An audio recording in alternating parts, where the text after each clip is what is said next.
Hola, muy buenas noches. El día de hoy vamos a hablar acerca del ciclo económico, cómo se relaciona con las variables consumo, empleo y tipo de cambio. Para empezar, es importante definir lo que es un ciclo económico. Un ciclo económico viene siendo eh, todos aquellos periodos que incluyen expansiones que ocurren aproximadamente al mismo tiempo en varias actividades, en la mayor parte de las actividades económicas de una nación, seguidas después por recesiones y recuperaciones, las cuales culminarán en una fase expansiva. Y con esto eh, concluye el ciclo. En este gráfico nosotros podemos ver lo que es un ciclo económico. Este ciclo económico tiene un periodo de auge. Esto, digamos, es el punto más alto de crecimiento económico de una nación. A partir de aquí vienen periodos de declinación o recesión, para llegar a un periodo de crisis y después recuperación. Este periodo es el periodo, digamos, de los tiempos malos, o lo que se denomina también vacas flacas. ¿Por qué? Porque la producción está cayendo. Como la producción cae, los industriales, cualquier empresario va a absorber menos mano de obra. Y al haber menos absorción de mano de obra, los empleados pueden gastar menos. Y al gastar menos, compran demandan cualquier producto en menor cantidad, y al demandar productos en menor cantidad se vuelve a producir menos, y así va cayendo cada vez, ¿no? Entonces decimos, el ciclo económico, ¿dónde comienza? Comienza en este periodo de recesión. Recesión, crisis y recuperación o expansión, para concluir en lo que es el auge. De aquí se considera que es un ciclo. Este es un nuevo ciclo. Entonces aquí en este gráfico podemos ver claramente dos ciclos económicos. ¿Qué es lo que más nos conviene? Pues este periodo de recuperación, porque las cosas van bien, cada vez hay más empleo. Si hay más empleo, podemos gastar más, ¿no? Y si gastan más, se demanda más. Y si se demanda más, se tiene que producir más. Y si se produce más, se tiene más empleo. Entonces, digamos, ¿qué nos conviene más? Este periodo es en general en el cual la sociedad se encuentra, digamos, más contenta, más satisfecha en términos económicos y sociales, ¿no? Porque también en periodos de crisis, de recesión, las condiciones sociales empeoran, ¿no? Hay más, más manifestaciones, delincuencia, muchos aspectos que no nos favorecen, ¿no? Eh, en este gráfico nosotros podemos ver lo que es un ciclo económico. Anteriormente vimos un ciclo económico muy estilizado, ¿no? Perfecto. Generalmente los ciclos económicos no son perfectos. Y si podemos ver, de hecho los economistas dicen, en muchas ocasiones tienen forma de muelas o de dientes. Pues, tienen periodos muy altos, unos un poco más menos altos. Entonces aquí estamos viendo ciclos económicos, ciclos económicos, ciclos económicos, que se ven perfectamente las caídas, sobre todo en las grandes. Aquí son las crisis que nosotros hemos tenido mayormente en México. Esta es la crisis petrolera de 1982. ¿Sí? Previo a esto, decía el presidente de México, en este periodo tenemos que acostumbrarnos a administrar la abundancia, ¿no? Porque había mucho dinero. Pero viene el periodo de crisis, cae la economía, y posterior a esto, pues que vemos la máxima reducción del PIB. Aquí también vemos la crisis especulativa de 1994, se ve reflejado en un punto más bajo en 1995, y la crisis del 2008-2009, que inició en Estados Unidos y se fue expandiendo hacia otras naciones, entre ellas México, ¿no? Entonces nosotros vamos a ir viendo, vamos a ir relacionando ahorita cómo se comporta el consumo, que de manera general decíamos, el consumo cae cuando cae la producción, ¿no? Si hay menos ingreso, hay menos empleo y por lo tanto hay menos consumo. Entonces empleo y consumo caen en este periodo, contrario al periodo expansivo o de recuperación, en donde estas variables tienden a aumentar. El tipo de cambio también en estos periodos tiende a caer. Entonces nosotros, digamos, en este periodo más o menos aquí, actualmente en el 2020, nos encontramos en un punto de desaceleración, tendiéndole o pegándole a crisis, que prácticamente con esta situación, o sea, si ya veníamos cayendo en meses anteriores con este problema que se está teniendo a nivel mundial de la pandemia, indudablemente vamos a tener una crisis. ¿Hacia dónde va, hasta dónde va a caer? Eso va a depender de las condiciones económicas mundiales, pero también de las políticas económicas que retomen cada uno de los gobiernos. En el caso de México nos interesa ver qué tipo de políticas van a utilizar en los siguientes meses. Entonces, primeramente, para hablar acerca de los bienes, es importante decir que, bueno, ya mencionábamos anteriormente, cuando va desacelerándose la economía, el consumo baja. pero no siempre va a ser así. O sea, hay bienes que no se van a comportar de esta manera. Y para esto es importante diferir o diferenciar lo que son bienes de lujo, inferiores, normales y de primera necesidad, que no, que ninguno de ellos se van a comportar de manera similar en ningún periodo del ciclo económico. Antes de definir este tipo de bienes es importante mencionar lo que es una elasticidad, porque en base a esto nosotros podemos entender por qué los bienes se comportan de diferente manera.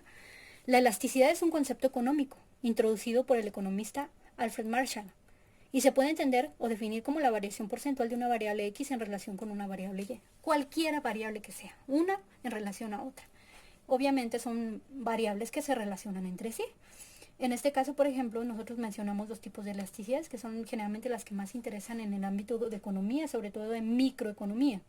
Elasticidad de precio de la demanda y elasticidad de ingreso de la demanda. ¿Qué variables estamos mencionando aquí? Precio y demanda. Es decir, cuánto va a variar la demanda en términos porcentuales cuando varíe el precio también en términos porcentuales. ¿Sí? Va a haber algunos bienes que van a aumentar mucho la demanda cuando se mueve el precio. Va a haber otros que no tanto. Aquí el otro concepto de elasticidad es elasticidad, ingreso de la demanda. Aquí que estamos relacionando ingreso y demanda, que es precisamente este tipo de elasticidad el que nos conviene. ¿Por qué? Porque el ciclo económico nos habla de qué, de variaciones en qué, en el ingreso, en el PIB. Entonces, ¿qué tanto va a variar la demanda de los productos cuando aumente o disminuya el ingreso? Ambas variables, ya decíamos, en términos siempre porcentuales. Entonces decimos, primeramente tenemos bienes inferiores. Los bienes inferiores se caracterizan por el hecho de que al aumentar el ingreso disminuye su consumo. O si disminuye el ingreso va a aumentar su consumo. Tenemos aquí unos ejemplos, ¿no? ¿Cuáles son los bienes inferiores? Aquellos bienes, por ejemplo, en esta imagen vemos unas niñas desayunando con frijoles, ¿no? Probablemente, digamos, en los hogares más pobres, se tiende a consumir este tipo de alimentos de manera cotidiana. Pero ¿qué pasa si incrementa el ingreso? Esto de demanda de bienes va a tender a bajar porque probablemente te alcanza para comer más carne, para desayunar chilaquiles, para desayunar otro tipo de productos, quesadillas, no lo sé. ¿Qué pasa, por ejemplo, con los peceros? Si el nivel de ingreso es bajo, tenderemos a utilizar frecuentemente este servicio. Pero ¿qué pasará cuando incremente el ingreso? Probablemente yo adquiero un auto. O si yo compraba un auto usado y recibo todavía más ingresos, si ya tengo el poder de comprar un carro y recibo más ingresos, probablemente voy a comprar un auto nuevo.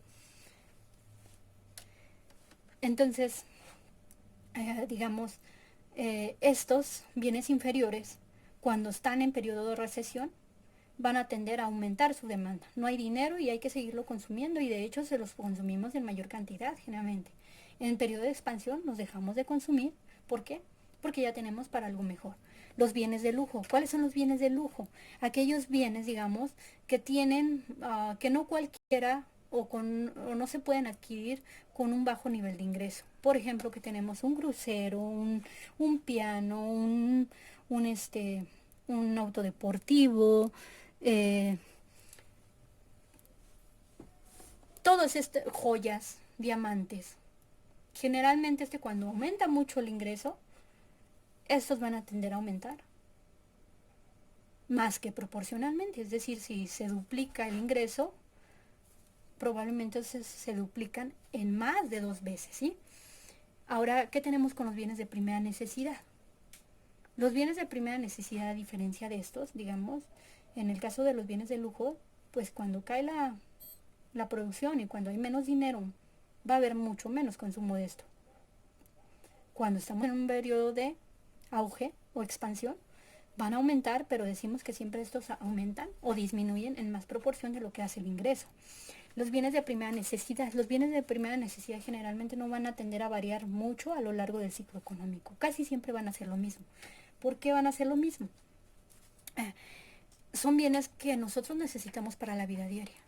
No importa si gano 100 o 500 pesos, casi siempre voy a consumir los mismos jitomates, porque los utilizo para la ensalada, para el arroz. Probablemente sí caiga el consumo si baja el ingreso, pero va a caer muy poquito. ¿Por qué cae poquito? porque es algo que yo voy a ocupar en la misma cantidad. La leche. No porque gane 3 veces más, voy a tomar 3 veces más leche. Probablemente si tomo más. O probablemente baja la demanda si baja el ingreso. Voy a ser más precavida, voy a utilizar mejor, voy a hacer rendir todo este tipo de productos, pero la demanda en general es prácticamente inelástica, no se va a mover, ¿no? Y los bienes normales son aquellos bienes, digamos, que ni se utilizan de manera de primera necesidad, ni implican que una característica de lujo. Son bienes cotidianos, por ejemplo, una licuadora, un refrigerador, un horno, que generalmente si aumenta el ingreso, estos también lo hacen en la misma proporción, bajan en la misma proporción. Entonces aquí vemos claramente, o podemos terminar la descripción de ver cómo se van a comprar este tipo de bienes. Cuando estamos en recesión, estos aumentan más. Estos disminuyen su demanda. Los de primera necesidad se mantienen alterados. Estos disminuyen, pero en la misma proporción, contrario a estos. Estos van a bajar, cuando bajen van a bajar más que proporcionalmente. Cuando aumenten, aumentan más que proporcionalmente. Ahora, ¿qué pasa en la fase expansiva? En la fase expansiva los inferiores se dejan de consumir un poco porque hay mejores condiciones para demandar. Estos podemos acceder un poco más, ¿no? Aunque digamos aquí son, son términos subjetivos, porque probablemente para una persona pobre un bien de lujo ya va a ser un celular Samsung, eso es extremadamente un bien de lujo. Pero para otras personas ya un bien de lujo puede ser un crucero, puede ser un diamante, ¿no? Pero a eso nos referimos, bienes que implican no el grado de satisfacción que nosotros estamos utilizando diariamente. Los bienes de primera necesidad también en la fase expansiva van a seguir igual y los bienes normales aumentan, pero aumentan en la misma proporción. Ahora pasamos a definir lo que es el empleo. Para definir primero el empleo es importante entender lo que es la población económicamente activa. Según el INEGI, aquí en México, Instituto Nacional de Estadística, Geografía e Informática, nos va a decir que la población económicamente activa van a ser todas aquellas personas que están en condiciones de ingresar en el mundo laboral. ¿Quiénes están en condiciones? ¿Los bebés están en condiciones? No, no lo están. ¿Los ancianos están en condiciones de trabajar? No. Entonces, digamos, cada nación tiene una edad mínima y máxima para que estas personas estén en el ámbito laboral. Entonces, la población económicamente activa son, digamos, este segmento que puede trabajar, ¿no? ¿Qué entendemos por desempleo? El desempleo está representado precisamente por esa PEA o por esa población económicamente activa que desean trabajar pero que no pueden obtener un trabajo. Ahí vemos la imagen, ¿no? Busco trabajo en lo que sea. ¿Por qué? Porque no lo hay. Entonces eso se le llama desempleo. Quiero trabajar, estoy en condiciones de trabajar, pero no lo encuentro. ¿Y qué se entiende por el subempleo? El subempleo, digamos, todas aquellas personas desempleadas que no encuentran un trabajo van a optar por un trabajo generalmente menos pagados, con condiciones laborales muy bajas, muy precarias. No tenemos seguro médico, no tenemos servicios de guardería, no tenemos muchos otros servicios que digamos que una persona en condiciones de empleo formal sí la van a tener. Aquí podemos ver, por ejemplo, esta señora vendiendo panecitos, ¿no? Creo que más adelante vamos a ver los datos que se presentan para el caso de México, pero ya desde ahorita, digamos, podemos hacernos una idea de cómo son las condiciones del subempleo en México, ¿no? Basta salir basta salir y recorrer una colonia popular ah, en cualquier ciudad, en cualquier localidad y ver el nivel de subempleo que tenemos, ¿no? O sea, podemos encontrar gente vendiendo pan, gorditas, tortillas, tortillas a mano, hamburguesas, tacos, eh, personas vendiendo Yakult, Bonais y artículos similares, ¿no? Eso nos refleja el nivel de subempleo que tenemos en México. Entonces, ahora para ejemplificar esta parte decimos, ¿cómo está el desempleo en México? De acuerdo a cifras para octubre del año 2019, en este mes, en el mes de octubre, se presentó en México 11 meses consecutivos de un aumento en el nivel de desempleo, que llegaba al nivel de 3.8% de la población económicamente activa, mientras que en el mismo mes de un año previo, es decir, 2018, este era de 3.18. Entonces, los niveles aumentaron, digamos, en un nivel más o menos considerable. En cuanto a género, ¿qué tenemos? La población masculina representa una mayor tasa de desempleo que la femenina. La femenina es de 3.52, mientras que la masculina de 3.64%. Pero ahora viene lo peor. ¿Qué pasa con la tasa de informalidad laboral? Esta se ubica se ubicó para este mes en el 55.95% de los ocupados. Situación que implica que más de la mitad de los trabajadores en México se encuentran en esquemas laborales inseguros, ¿no? ¿Qué pasa si una persona se enferma? ¿A dónde va a recurrir? ¿Qué pasa, qué pasa, digamos, si una persona sufre un accidente y ya no puede seguir trabajando? Entonces, esto nos habla de condiciones bastante fuertes y todavía también aquí podemos ver que en el mismo mes, pero del año anterior, este era del 55.56, o sea que está aumentando. Y las condiciones o digamos los pronósticos que se tienen para la economía y para esta variable es de aumento tanto del nivel de desempleados como de las personas subempleadas. Este es un aspecto de mucha preocupación, sobre todo en la actualidad aquí con con México, y no, bueno, no solo en México, en todo el mundo, ¿no? Con esta situación que estamos viendo con la pandemia, ¿no? El nivel de contagios del COVID-19. ¿Por qué? Estamos viendo, de hecho, hace un momento ya se hicieron declaraciones oficiales donde se pide a la población quedarse en casa. Y de hecho, bueno, se han presentado, la mayoría de las naciones que han podido contener un poco este tipo de contagios, lo han hecho por medio de limitaciones de movilidad de la población o incluso ya hasta toques de queda, ¿no? Que sí ha habido algunas otras naciones que lo han hecho por medio de aumento en las pruebas, ¿no? Y que por medio de ello han aislado a la población que ha dado con estos resultados positivos. Pero ¿qué pasa con este nivel de informalidad? De hecho, lo vemos en las redes sociales, ¿no? Gente clamando y diciendo, bueno, ¿cómo me voy a ausentar yo? ¿Quién me va a dar de comer? ¿Tú me vas a mantener? ¿El gobierno? No. Porque dice, más de la mitad de la población, estamos viendo, no cuenta con esas características. Además, ¿se va a cubrir la parte del seguro social? ¿Qué es lo que nosotros vamos a tener? ¿O qué va a tener, qué vamos a ver en este segmento de la población? Y no solamente en cuestión del corto plazo. El corto plazo le preocupa a la gente. Sí, yo voy a dejar de trabajar, voy a dejar de vender tortillas, voy a dejar de vender tacos. Pero ¿con qué voy a comer? ¿Con qué voy a pagar la luz? ¿Con qué voy a pagar el agua? Este 55.95% se está haciendo este tipo de preguntas.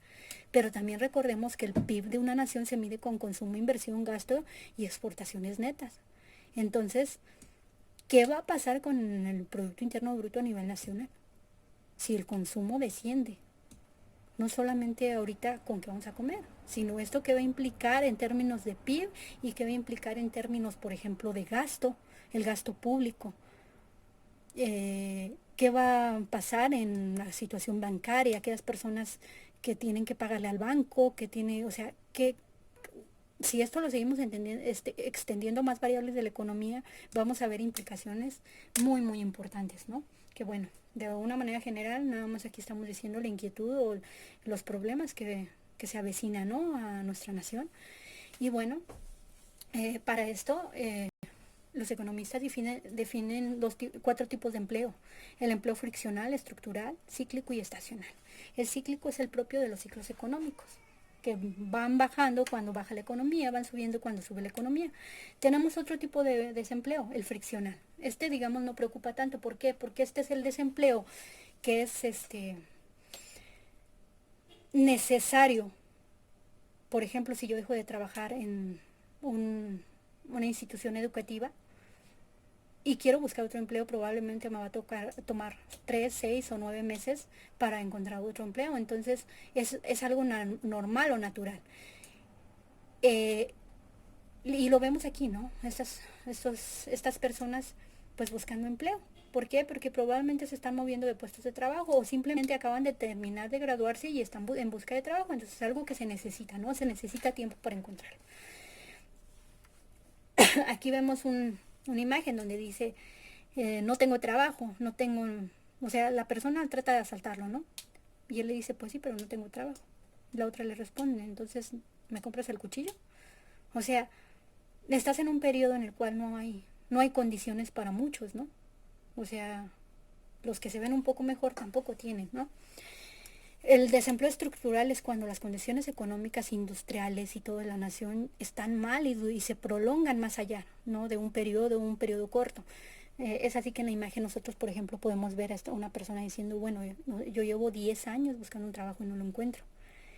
¿Y qué nos dicen del desempleo estacional? El desempleo estacional es aquel que se presenta por las propias estaciones del año o periodos de tiempo, ¿no? Por ejemplo, en la zona hotelera de Cancún, Ixtapa, Mazatlán, Puerto Vallarta, que hay periodos en los cuales los turistas tanto nacionales como extranjeros acuden mayormente y por lo tanto se demanda más personal de limpieza, más cocineros, más chef, más de todo, ¿no? Entonces, aquí por ejemplo en Michoacán tenemos la producción de las esferas de Tlalpujahua, ¿no? Por un periodo de tiempo probablemente va a haber más empleo para este tipo de personas. ¿Por qué?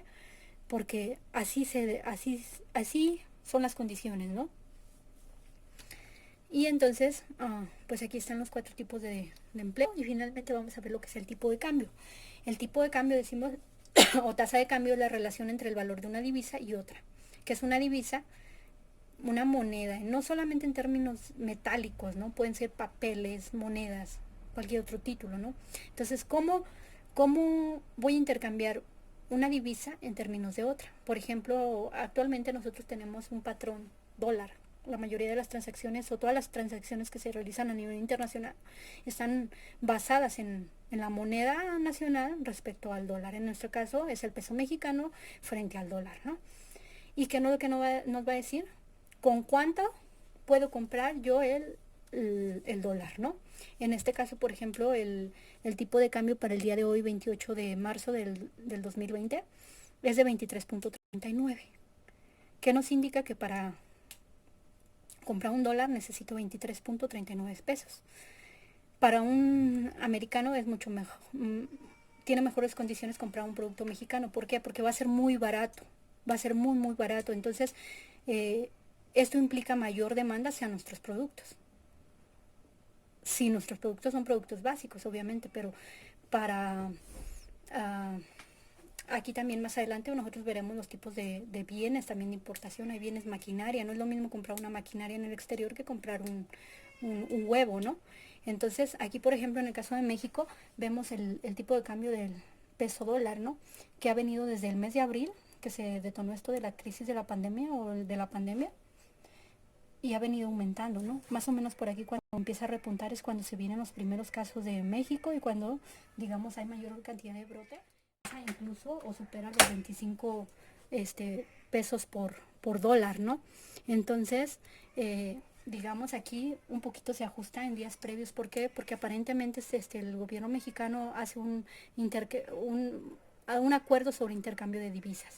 Entonces, nosotros aquí tenemos algunas digamos, cómo se ha comportado el tipo de cambio. El tipo de cambio, sobre todo en periodos de recesión o de crisis, tiende a aumentar mucho más, a aumentar mucho más el tipo de cambio que en periodos de auge de recuperación.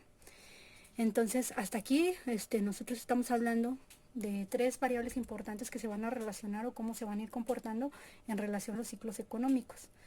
Posteriormente hablaremos ya de las causas que llevan a que se generen o se presenten estos ciclos económicos, que van a venir teorías de diferente índole. Algunos van a decir es por parte de la intervención del gobierno, otros van a decir no, la cuestión viene un poquito más orientada por los capitalistas, por los inversionistas, otros te van a decir diferentes condiciones diferentes dependiendo de la escuela o la corriente económica de la que estemos tratando.